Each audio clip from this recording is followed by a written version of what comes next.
Hey, it's BrickTsar's Train Month in March 2014, and today we're going to look at a very special Lego train set.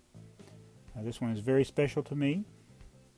It is one of the most sought out trains of vintage Lego train collectors like myself, and it is the electronic train, set number 118. Came out in the year 1968. I think it had about 110 pieces total, but it had an electronic element. And remember, this is 1968 technology. It is a very interesting little train. And the original version, like mine, it had a whistle and a speaker that would pick up the sound of the whistle, and you could start or stop the train with the whistle. A later version, you could start, stop, and reverse the train with the whistle, but mine does not do that. I need a different electronic element, and it is really cool. They put it in a trans-clear container or brick. You got another special speaker there. The battery box is special. The motor is special. This is just a very special set, and I really love it. So what I'm going to do now is show you this thing in operation, and let me tell you, it has been a pain to get this thing to work with the original parts. I did not do any modifications. I finally was able to get it to run without the wires falling out. The wires are real loose, they're old, but I wanted to use that. I didn't want to use tape or anything to hold the wires in, so I was able to do it. And this may be the most annoying video I've ever done. I'm not going to turn the volume off, but if you don't like hearing a whistle, if you got dogs in the house, you might want to put them up out of the house or something. But anyway, let me show you this thing in operation, then we'll talk more about it.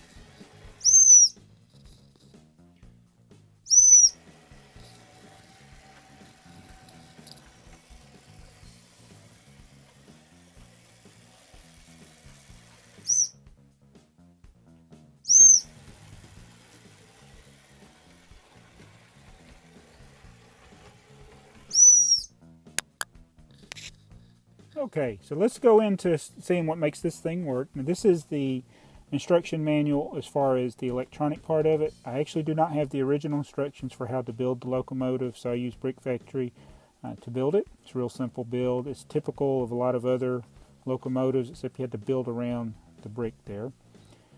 And that's what we're going to look at. That's what the brains of it looks like inside. It's an electronic block. So you don't want to get it wet, as they let you know. But you got red wires and blue wires. Don't cut the blue.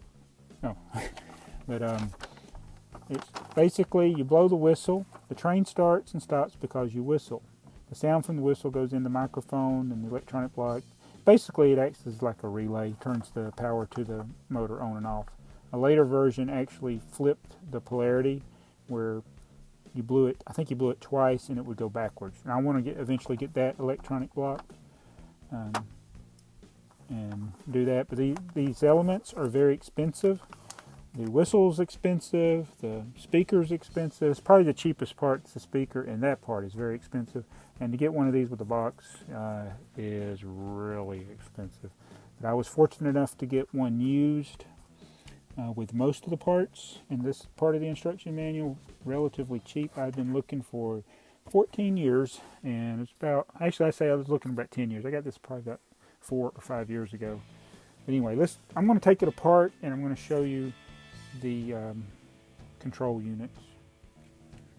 Show the locomotive, what it looks like. My battery box, actually, there's a screw that holds it, and I didn't attach the screw, and the batteries are a little bit too big for the battery box. That's your coal tender. These wheels do not roll very well. The magnet The coupler falls off real easy there. That's what the steam locomotive looks. There's a couple other sets that look very similar to this. I think 126 is one, but this part makes it different. Alright, here's the control unit, the electronic unit of the electronic train set. It's part X871A. It just has forward and stop functions. Basically, there's two openings there to connect the blue or the red wires. I think these are stickers on here, and that's why I wanted to use the original wires. There is some that are double to go in together, but my red in particular would not hold very. They were real loose in there. They'd fall out, and I finally got it to where it wouldn't work. It's just a small printed circuit board.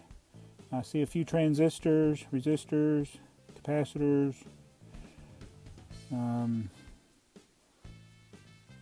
Basically, this is technology before integrated circuits were popular, so it's just using transistors, so that is really cool to me. I know by today's standard, this doesn't do much. It just basically turns something on and off, but this is 1968. And then here's the microphone. It has the blue sticker next to it. So the blue wires go from here to there with the blue dot.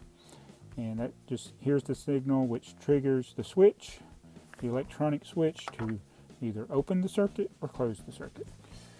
And I think the way the other electronic control unit worked, you could open the circuit, close the circuit, and reverse the polarity to make it go backwards, which is neat. And then, see, here's the whistle. It's probably the most unsanitary Lego piece ever made. See, it's got all the little gnaw marks. And if you saw on Instagram a while back when I was getting this set together and testing the parts out, believe me, I was thrilled when everything worked. I knew it would be a challenge getting to work as a train, but I could just plug all the wires in and make it work by blowing the whistle. But I set this thing in alcohol for half a day to clean it off. Those teeth mark are not mine. So, and yes, I have that thing in my mouth. So, anyway, there's the battery box. It has the red sticker on it to indicate where to put the red wires.